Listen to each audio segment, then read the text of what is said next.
Hello everyone, this is my third attempt at recording this video, so fingers crossed we have some better luck this time. Technology, it's great, right? So in today's video I am going to share some book series that I have started, and I'm basically setting out my intention to continue with these series. Now, admittedly, I haven't picked up some of these for quite a while, so you'll see I'm a little bit kind of vague on what it's about. But I do know that I enjoyed these books, so we're going off the vibes, okay? So let's get into it. So I'm going to start this video with two series that I'm actually up to date on as of this video. That's because we are waiting for publication of the next books in the series. And those are George R.R. Martin's A Song of Ice and Fire series, and the second of those is The Kingkiller Chronicles by Patrick Rothfuss. Now, we've been waiting for the sequels for those series for quite a while, and I'm not holding my breath for a new release in 2026. Obviously, if that changes, I will absolutely be looking to prioritise those reads, but as of right now, it's probably going to be the case that these two stick on the list. The next section of this list is where I am going to share with you my kind of big ticket series items where I still have a good number of books outstanding, and that whilst I'm looking to progress with those series this year, it's quite likely I'm not going to finish them. The shortest series on this list is 10 books and the longest is 41. So let's start with that long one. That is Terry Pratchett's Discworld series. Now, thankfully, this series is all kind of set in the same universe, but it has mini-series within, so it's not something you have to read all in chronological order.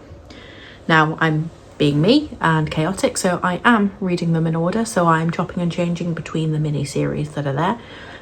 But you can read these books however you like. You don't have to do it the same as me if you are doing the same.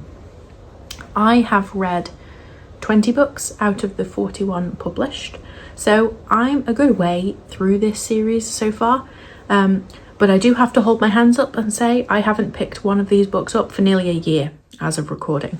I picked up Hogfather in March last year, so it's definitely about time I need to pick up the sequel. The next book I'm going to be picking up is Jingo, which features a character I quite like in the series. It's based around Captain Vimes, and I think it's Terry Pratchett's kind of take on war and the motives for that kind of thing, and obviously Terry being Terry, poking his usual kind of satirical fun at these kind of topics. The next series on this list is one I have only just started reasonably, like it's a 15 book series and I've only read one so far. That book that I have read is called The Eye of the World, and the series is The Wheel of Time by Robert Jordan. This series rather is long, and each of the books I think are pretty chunky as well, so it's an investment, so definitely not something I'm going to be finishing this year. But this is my intentions video, that it is a series I am continuing with, and it is something I'm looking forward to reading. I actually have the next book of the series upstairs on my bookshelves, so picking up The Great Hunt will be good for me because not only is it continuing this series, but I also have a reading goal to read from my physical TBR this year, and obviously that is there, so we're ready to go. The next series I'm featuring in this section is a series I actually already own all of the books for, even though I've only read about half of them. Such is the confidence that I'm going to love this series that I either was gifted or bought myself the future copies of the books, because I love Robin Hobb. Okay, this series is The Realm of the Elderlings. Now, I have read 2 of the kind of mini series within that 16 book total so far, and I have started the 3rd trilogy. So the next book I need to pick up is book number 8 of that series, and we're back with Fitzchivalry Farseer. The first trilogy kind of really introduces his character, and then in the second trilogy we go off and see a different set of characters in another part of the world. However, we're now back with Fitzchivalry a bit older than we left him in the first trilogy, and the last book was hard, man. Like, if you know, you know, and I'm not going to give you any spoilers, but it was a tough read at the end. So, like, it's going to be hard to get back into in a way, because obviously I know what's happened and things won't quite feel the same. But Robin Hobb doesn't fail to disappoint, so I just need to get on with it, really. Moving on to a couple of historical fiction series I have on my list. The first of these is one I have progressed with more as of this post, and it is the Saxon Stories series by Bernard Cornwell. Now, as of recording, I have read 7 out of the 13 books that make up this series, so I'm over halfway, which is really good. I still have 6 books left, so it's not an insignificant amount. However, we're at a point in the series where something quite pivotal has happened in terms of the history and kind of the overall plot of these books. So I'm excited to kind of see what happens next, because it's going to be a big kind of like conflict point, and things are really kind of going to spiral from here. So I do have some of the later books in this series on my Kindle, but I'm not sure if I have book 8 or not. Regardless, I am going to be reading this anyway. The second historical fiction series I'm going to be picking up is The Cousins' War by Philippa Gregory. Now, I have to hold my hands up here as well and say it has been a while since I have picked up this series. I've only read the first book, and it's about 16 books in total as well. However, in terms of English history, I really enjoy reading about the Tudors, so this series is right up my alley for this one. It's going to be a slow burn, and it's going to take me a while to get through all the books in this series, but if I can chip away at 1 or 2 this year, I will consider that a win. The final series I'm featuring in this big series section is Rivers of London by Ben Aaronovitch. Now, this is a fantasy kind of series, but it's set in a very kind of contemporary London, and magic kind of happens under the radar sort of thing. So it's very magical realism. I'm really enjoying it. Now, it's been a while since I've picked up a book from this series as well, but I do have some of the future audiobooks ready and raring to go, so I will be looking forward to starting up again with that series very soon. Getting into the chunky side of this video, I'm now going to share with you the not insignificant list of series that are a lot shorter than what I've just shared with you, but they are ones that I have started, and there may be trilogies, or I think up to about 5 books, where I still have a decent amount of reading to do. There are a couple of these where I only have 1 book left, so I will probably prioritise those. But I also have 2 where there is a new release coming out later this year, so they are going up on the list.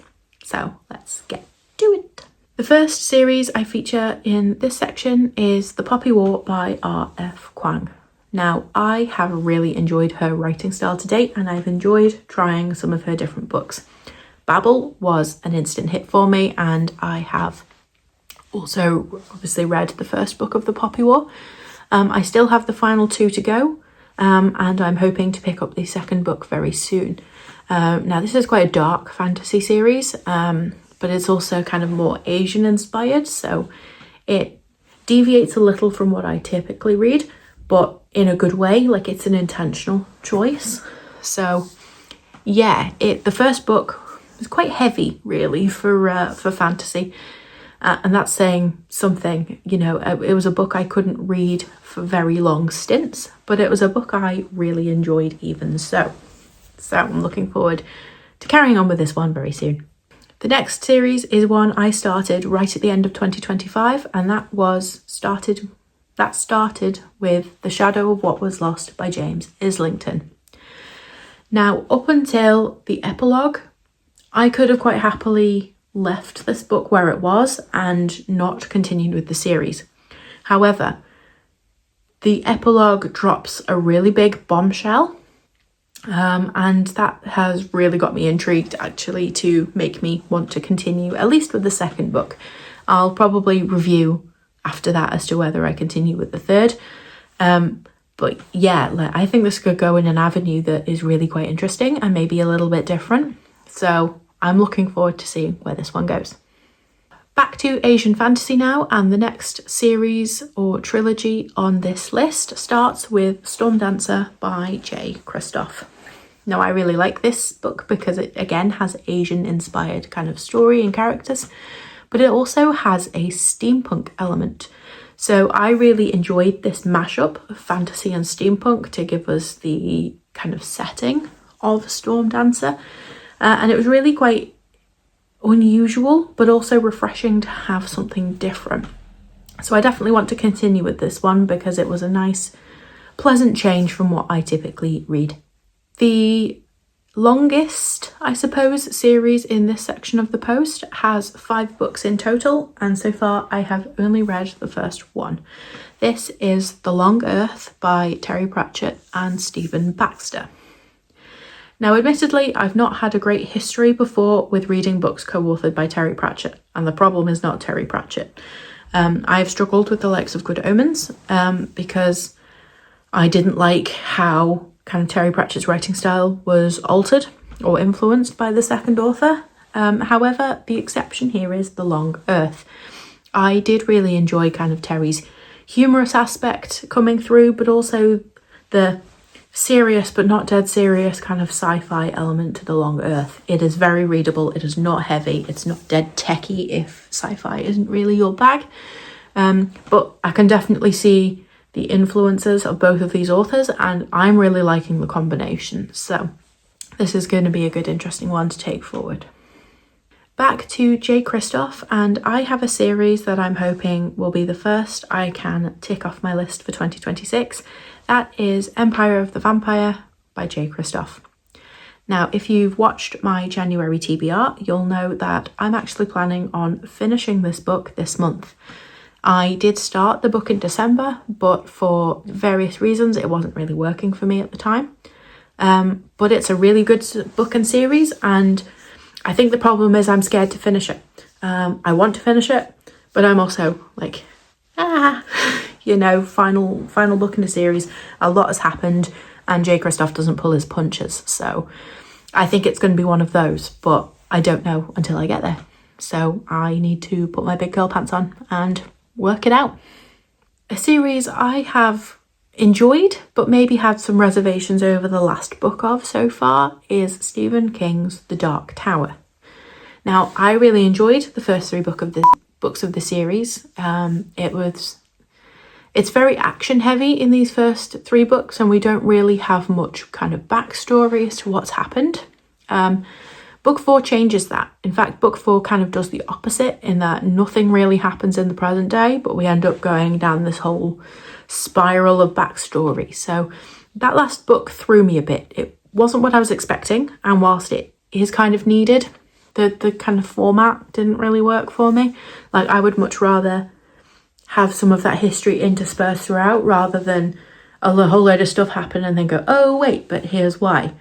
I didn't love Wizard and Glass. Like, it was fine. I think it has its purpose, but it wasn't my favourite read. So that's kind of, I think, the reason why I've delayed picking up the next in the series, which is Wolves of the Calla. But again, until I start picking it up again, I'm not going to know if we go back to this present day format or if things kind of neutralise a bit. I just have to give it a go and see what happens next. On a much more light-hearted note, I have the next series on my list, which is only a duology, and I've read the first book. So we've only got one left, and that is Somewhere Beyond the Sea by TJ Klune. Now, this isn't your typical read on my reading list. If you're familiar with my reading taste, it's probably a lot more kind of cozy than I would naturally pick up of my own volition. However, I did really enjoy these characters, and although I wouldn't say there's necessarily like a male-male romance in it, like there's a little something, and it's cute. It's adorable, actually. And I love the idea of the children being, demons or, kind of like unwanteds almost, but finding their place. So very cozy, very different. It'll be a nice way to kind of mix up things on my reading list. So it's staying, and hopefully I can pick it up soon.